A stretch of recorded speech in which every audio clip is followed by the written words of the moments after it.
గత ప్రభుత్వం తండాలను పంచాయతీలుగా మార్చింది గాని పంచాయతీ భవనాలను నిర్మించడానికి కూడా నిధులు ఇవ్వలేదని కాంగ్రెస్ ఎమ్మెల్యే కోమటిరెడ్డి రాజగోపాల్ రెడ్డి విమర్శించారు. యాదాద్రి భువనగిరి జిల్లా నారాయణపూర్లో నిర్వహించిన సంత్ సేవలాల్ మహారాజ్ 285వ జయంతి ఉత్సవాల కార్యక్రమంలో పాల్గొన్న ఆయన ఈ సందర్భంగా మాట్లాడారు. బీఆర్ఎస్ ప్రభుత్వ హయాంలో గిరిజనుల బ్రతుకులు ఏమాత్రం బాగుపడలేదని మండిపడ్డారు.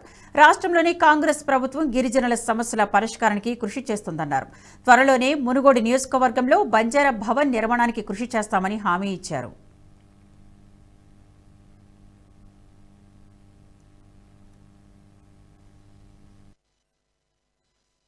ఏదేమైనా కానీ భవనాలు నడుపుకుంటే సరిపోదు, వాళ్ళు బతుకులు మారాలి. భవనాలు నడుపుకుంటే ఎప్పుడో ఒకసారి మీటింగ్ పెట్టుకుంటాం. అది అప్పుడు కేసీఆర్ చేసేవాడు అమ్మని బంజారా భవనానికి లేకపోతే ఇంకో కుటుంబాలు వస్తే ఏ కులానికి భవనం పరిగణించండి. ఎక్కడ కట్టిండు కట్టి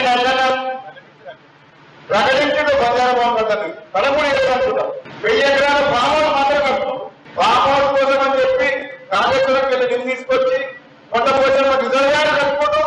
రిజర్వాయర్ కాలువ చేసి ఆ 1000 ఎకరాల ఫామ్ హౌస్ కట్టుకుంటాం. 2000 మంది గిరిజనులతో నియోజకవర్గం నుంచి 2000 మంది పేద గిరిజనులతో చేస్తాం, వాతావరణం చేస్తాం. అదే సేవలు జయంతి రోజే గిరిజనుల సమస్యల మీద మాట్లాడుతూనే ఉంటాం. నిరంతరంగా గిరిజనుల కోసం ఈ నియోజకవర్గంలో ప్రతి గిరిజన కుటుంబాన్ని కూడా ఆడుకునే బాధ్యత నాది. చాలా మంది గిరిజనులు కష్టాల్లో ఉన్నారు, చాలా మంది యువకులు నిరుద్యోగులు ఉన్నారు. వాళ్ళు జీవితం నాశనం చేసుకుంటున్నారు.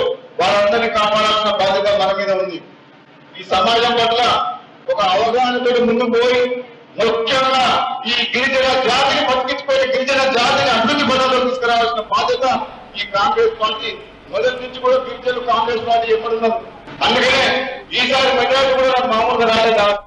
ఈ వీడియో మీకు నచ్చినట్టయితే లైక్ చేయండి, 10 మందికి షేర్ చేయండి. అలాగే కామెంట్ల రూపంలో మీ అభిప్రాయాలను మాతో పంచుకోండి. Nationalist hub group of channels ను సబ్స్క్రైబ్ చేసుకుని తెలుగునాట జాతీయవాద జర్నలిజాన్ని ప్రోత్సహించండి. ఈ వీడియో కింద ఉన్న బెల్ ఐకాన్ పై క్లిక్ చేయడం మర్చిపోవద్దు.